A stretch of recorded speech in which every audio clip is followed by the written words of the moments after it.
में आपका स्वागत है। आज फिर हम एक बार आए हैं बॉम्बे प्रेस के ऑफिस में। हमारे साथ चीफ एडिटर शराफत खान साहब मौजूद हैं। हर बार की तरह एक नई स्टोरी हम लेके आते हैं। आज एक स्टोरी का जो आगाज है वो है कोबरा गैंग। कोबरा गैंग जो है इंडिया में किस तरीके से पनपा है, किस तरीके से उसने अपने पैर पसारे हैं, पूरी जानकारी हमें शराफत खान साहब देंगे। तो इन्होंने अपने आंखों देखा हाल अपने पेपर में भी, जो क्राइम की दुनिया में भी जो लिखा जाता है वो सारा लिखा है और अपनी जबानी बताएंगे। सबसे पहले आपका स्वागत है। क्या कहेंगे कोबरा गैंग के बारे में? जी देखिए, कोबरा गैंग पूरी दुनिया यानी वर्ल्ड फेमस गैंग माना जाता है जी।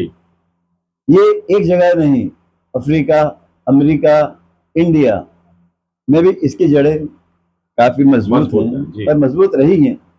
इस गैंग का काम, सबसे बड़ा काम जो है वो ड्रग स्मगलिंग के अलावा लूटमार करना, गैम्बलिंग यानी जुआ, और अपहरण करना यानी अगवा करना।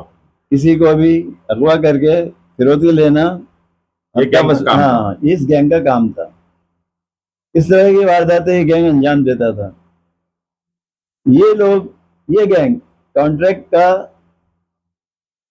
कॉन्ट्रैक्ट किलिंग यानी सुपारी लेकर मर्डर करना, ये काम भी करता था।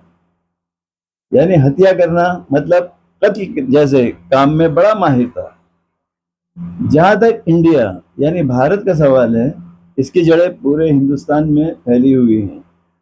कोबरा गैंग का बॉस यानी मुखिया जो पंजाब का है, उसका नाम है इकबाल सिंह आफरीदी। पंजाब पुलिस ने किसी जमाने में उसे हथियारों के साथ गिरफ्तार किया था। ये सरगना, ये बॉस शानदार जिंदगी जीता था। जब पुलिस ने इसे पकड़ा तो वो अपनी जापानी टोयोटा कार में कहीं जाने की तैयारी कर रहा था।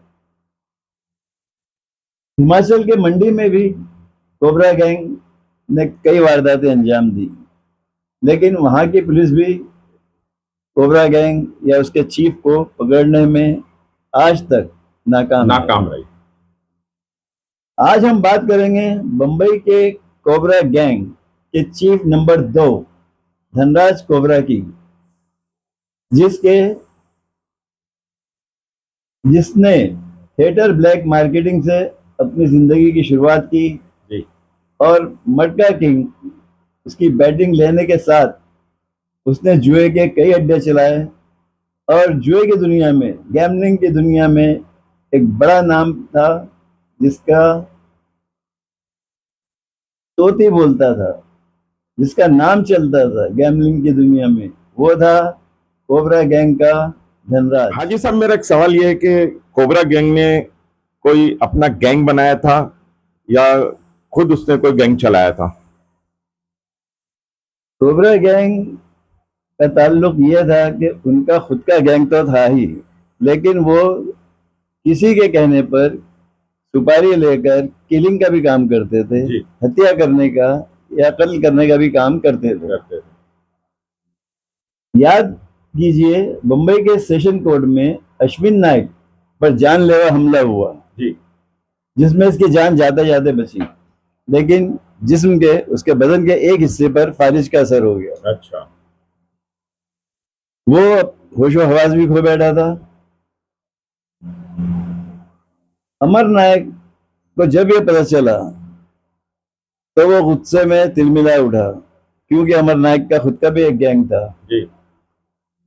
उसने अश्विन नाइक पर, अपने भाई पर हमला करने वालों को चुन चुन कर मारने का तय कर लिया। सोच लिया कि मैं अरुण गौली गैंग के एक एक आदमी को मारूंगा। ये वजह थी कि कुछ दिन भी ना गुजरे थे कि ग्रांट रोड के इलाके में मटका किंग और कोबरा गैंग के लीडर धनराज को गोलियों से भून दिया गया। इसे भी दिन दहाड़े मुंबई के ओपेरा हाउस इलाके में गोलियों का निशाना बनाया गया था।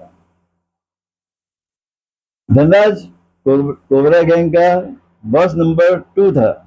इसके ग्रांड रोड और उसके अतराफ में आसपास मटके के कई अड्डे थे और इसके अलावा ऐसे भी कई अड्डे थे जहां अलग अलग किस्म के जुए खेले जाते थे। जी।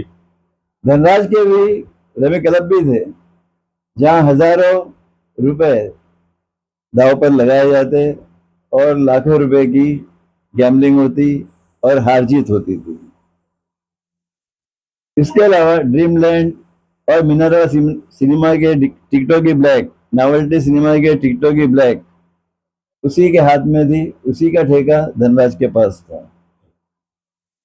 कभी वो एक मामूली दर्जे का आदमी था और फागलन रोड के दौलत सिनेमा के पास एक चाल है जिसका नाम नागोसाकी चाल है, उसमें वो रहता था। इसने वहीं एक दोस्त बनाया जो इसे क्राइम की दुनिया तक ले गया, यानी अपराध जगत तक ले गया। अब ये समझ लीजिए कि इसके बाद दोनों ने मिलकर कोबरा गैंग की बुनियाद डाली। कोबरा गैंग के नौजवान लड़के बॉम्बे सेंट्रल, तारदेव और ग्रांट रोड पर लूट मार और पाकिट मारी करते थे और छीना झपटी भी करते थे, और शाम को अपने हेडक्वार्टर पर आकर सारे दिन के लूटे हुए माल की तकसीम यानी बांटा बांटी करते थे।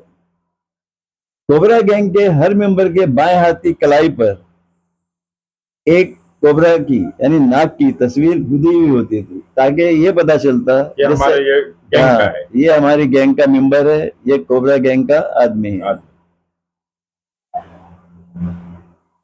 तो ये समझ लीजिए कि एक दिन अचानक धनराज को जो अपराध की दुनिया तक ले गया था, वो आदमी, उसका दोस्त चल बसा, गुजर गया और धनराज फिर अकेला रह गया। लेकिन इसने हिम्मत नहीं हारी। धनराज ने पहले इलाकाई गुंडों के साथ अपने ताल्लुकात बनाए, फिर ड्रीमलैंड सिनेमा को अपना हेडक्वार्टर बनाया। आहिस्ता आहिस्ता इसकी धाक जमती गई और इस तरह इसने बहुत सारा रुपया कमाया। सिनेमा की टिकटों की ब्लैक मार्केटिंग, जुआ अड्डा और कोबरा गैंग की लूटमार की कमाई ने धनराज को एक मजबूत बॉस बना दिया। काफी रुपया आने के बाद इस रुपए से धनराज ने बम्बई के ओपेरा हाउस में एक शानदार फ्लैट खरीदा। इसके साथ ही 2 शानदार कारें, एक मारुति और दूसरी फियाट खरीदी। साथ ही धनराज ने बाद में अपना हेडक्वार्टर ड्रीमलैंड से बदलकर ग्रांड रोड स्टेशन पुल के नीचे मलम मार्केट में बना लिया। मलम मार्केट में ही धनराज का एक शानदार ऑफिस भी था, जहां बैठकर वो लाखों के सौदे किया करता था और कोबरा गैंग की सरगर्मियों पर, कि वो क्या काम कर रहे हैं, किस तरह काम कर रहे हैं, उस पर भी नजर रखता था। ग्रांड रोड के मलंग मार्केट में धनराज का मटका अड्डा भी चलता था, जहां लाखों रुपए का जुआ खेला जाता था। इसके नजदीक ही धनराज का एक शराब का अड्डा भी था, जहां खुले आम हाथ भट्टी दारू यानी गैर कानूनी शराब बेची जाती थी।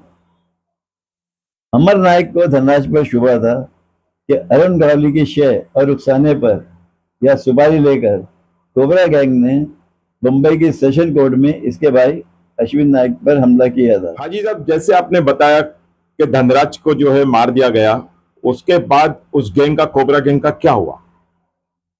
देखिए, अश्विन नायक पर हमले के बाद अमर नायक ने यह फैसला कर लिया था कि वो कोबरा गैंग के बॉस या सरबराह या सरगना धनराज का विकेट डाउन कर देगा जी। और उसने पूरी तरह से उसके पीछे अपने लोग, अपने गुंडे लगा दिए और मौका मिलते ही ओपेरा हाउस पर जैसे ही वो अपने फ्लैट से नीचे उतरकर अपनी कार में बैठ रहा था, उस पर गोलियां बरसा दी, जिससे उसी जगह धनराज का खात्मा हो गया और कोबरा गैंग का ये सरगना चल बसा। इसके साथ ये हुआ कि उसके मारे जाने के बाद कोबरा गैंग की सरगर्मियां भी खत्म हो गई। जब सरबराह ही नहीं रहा, सरगना नहीं रहा, बॉस नहीं रहा, तो दूसरे लोग क्या करते? तो उसके बाद में ना कोबरा गैंग रही और ना उसका बॉस रहा। आज ना कोबरा गैंग है बम्बई में और ना ही उस गैंग का कोई मेंबर है। ये है कहानी कोबरा गैंग की। ये थे हमारे साथ हाजी शराफत खान साहब, जिन्होंने कोबरा गैंग पे एक किताब भी लिखी है और काफी क्राइम की दुनिया में इन्होंने लोगों तक कोबरा गैंग की बातें भी पहुंचाई हैं और अपनी आंखों देखा हाल जो इनके सामने गुजरा है वो आप लोगों को बयां किया है। अगली स्टोरी में इंशाल्लाह फिर एक नई स्टोरी लेके आएंगे बॉम्बे प्रेस के साथ। मकसूद शेख। बॉम्बे प्रेस को लाइक, शेयर एंड सब्सक्राइब कीजिए तेज ताज़ा खबरों के लिए।